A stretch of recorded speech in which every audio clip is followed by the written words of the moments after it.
ดินนี้คือลาวแดนดินแห่งคนใจงาม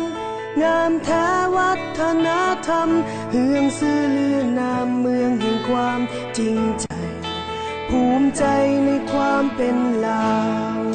เมืองลาวอุดมเหลือหลายเฮาเฮ็ดสิ่งใดเฮ็ดด้วยหัวใจเฮาภูมิใจในความเป็นลาวน้ำใจใสยิ่งกว่าแก้วน้ำเบียร์บ่เป็นห้องสาดใด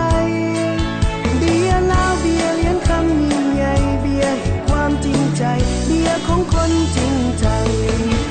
น้ำใจใสยิ่งกว่าแก้วน้ำเบียร์บ่เป็นห้องสาดใดทั้งห่างน้อยแต่หัวใจยิ่งใหญ่เมืองของคนจริงใจเบียร์ของคนจริงจังเบียร์ลาวความภูมิใจของคนลาวเบียร์ของลาวคนจริงใจ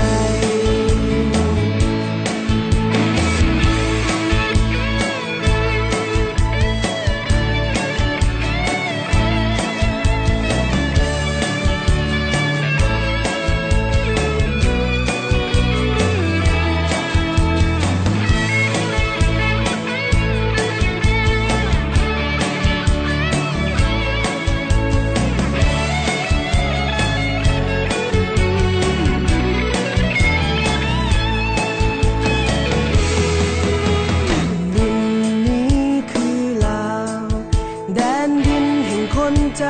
งา